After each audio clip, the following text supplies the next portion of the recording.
Everybody, welcome to the Extreme Rules 2015 results. First off, Daniel Bryan, from what I found out, suffered a concussion. So that explains why he couldn't show up at the pay-per-view tonight. And, well, if it was a serious injury, they would have stripped him of the title and have it be defended tonight. But instead, they decided that to have Barrett face off against Neville in the pre-show. And Bryan, I wish you all the speedy recovery, and we hope you get back here soon. This match between Neville and Barrett was pretty good. I liked how well the fans were behind Neville, and this was his first pay-per-view match. So Neville got the victory, and I'm looking forward to seeing what else is going to happen with Neville, and if we'll see Bryan come back by the next pay-per-view or until maybe SummerSlam. I don't know. Next match, let me check. This was the first match of the night, Dean Ambrose versus Luke Harper in a Chicago street fight. This one was probably my favorite because during the matchup, the first few minutes of the match, Harper and Ambrose went to the back. Harper got into a car.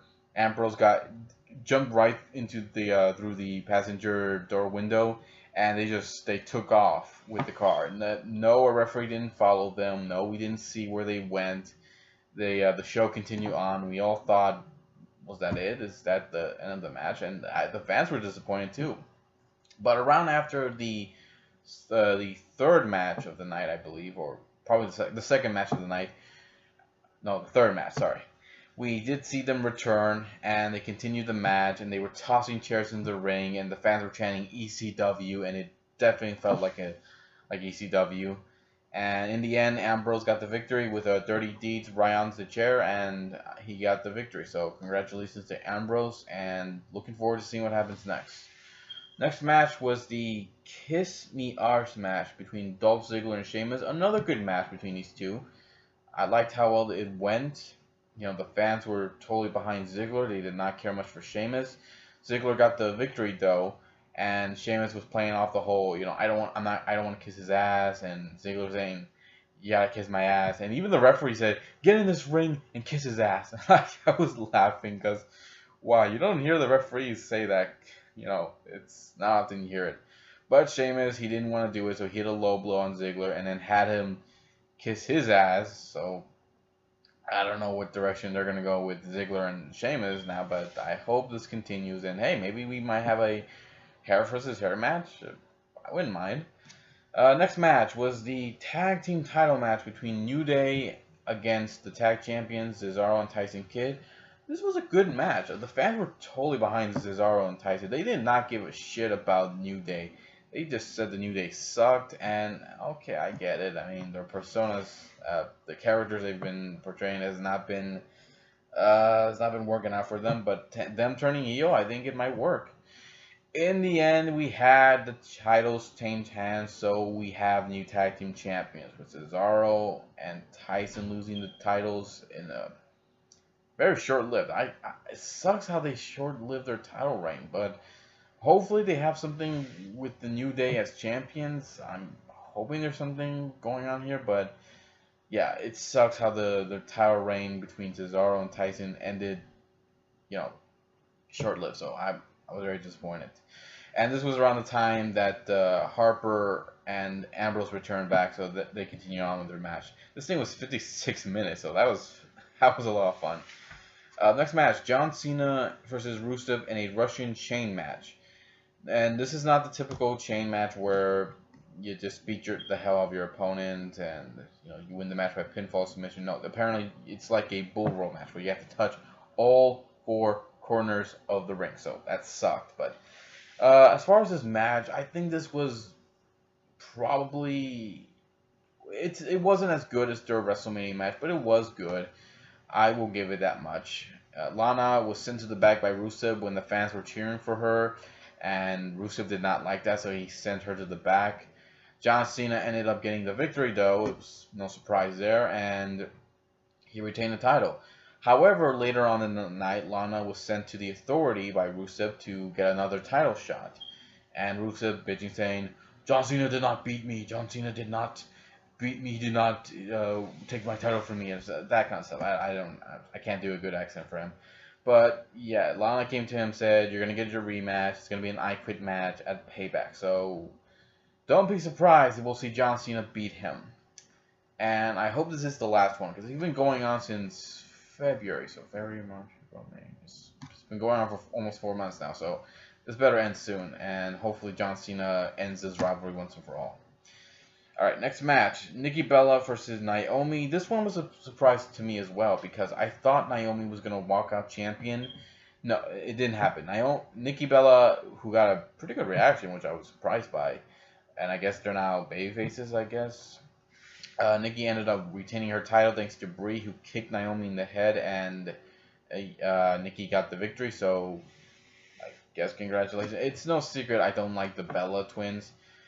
But as far as this direction between Naomi and them, I'm thinking this was a good thing because now we can see a build-up, a rivalry be built up between these two. I'm looking forward to that and seeing how Naomi does as a heel. So if this is done right and they do have a rematch at Payback, then I can see Naomi winning the match and winning the title. So hopefully they go with that direction, and I hope they do. The next match we have is Roman Reigns versus Big Show in a last man standing match. This was probably my favorite next to the Ambrose and Harper match because this really got Reigns over because they put him through everything. Big Show was beating the crap out of him. He brought out chairs, kendo sticks, but Big Show just kept, coming back. Even getting choke slammed through 2 tables on the outside. Big Show grabbed him by the neck and tossed him right over the ring and through 2 tables that Reigns set up. That was wow. Reigns, he got up before the 10 count. I was surprised by that. Big Show got speared through the barricade. He tried to choke slam Reigns onto the announce table, but Reigns, he kept fighting on, and he speared Big Show right through the span. Big Show was on top of the regular announce table, and the Spanish announce table was right next to him.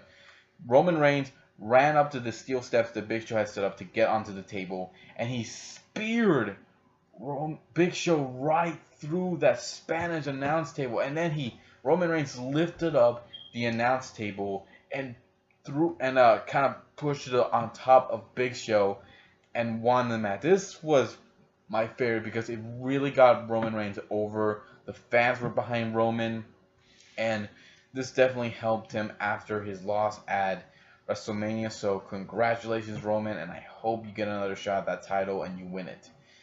Now we get to the main event. It is the WWE World Heavyweight Championship match, or I'm just going to call it the WWE Championship because I hate calling it by that long name.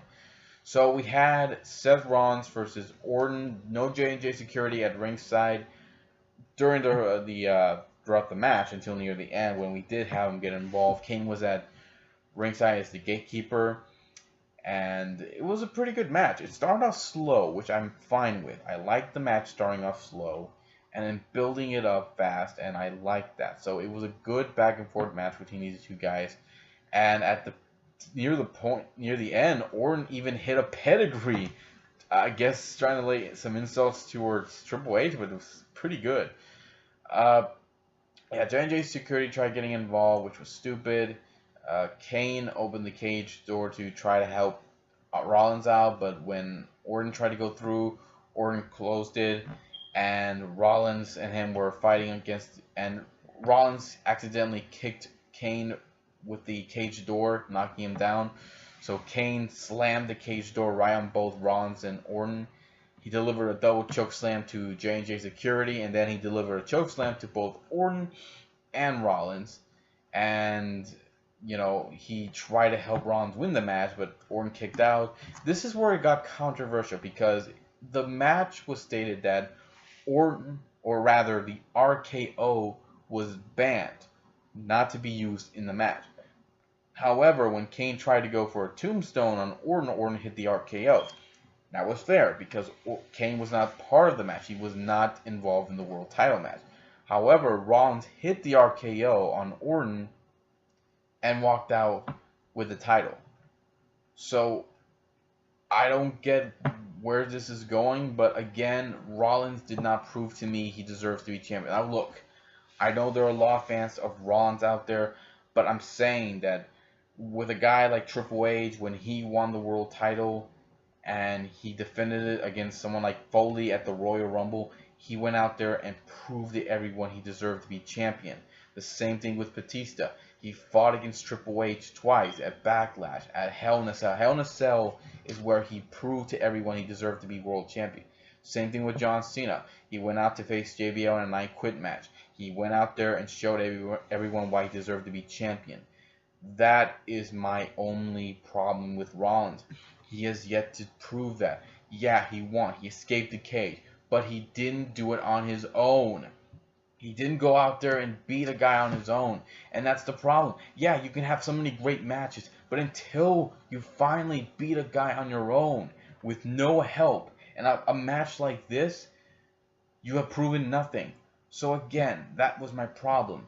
Rollins keeps the title, but he has proven not a damn thing that he deserves to be champion. So again, if there's anybody that has a problem with that, leave some comments below, let me know what you think. Or if you agree with me that Rollins has yet to prove himself, leave some comments below and, well, agree with me. And let me know why you agree. So again, that's my only problem with this pay-per-view. Other than that, this was a good pay-per-view, and I'm hoping the next one will be just as good. So take care, everybody, and good night.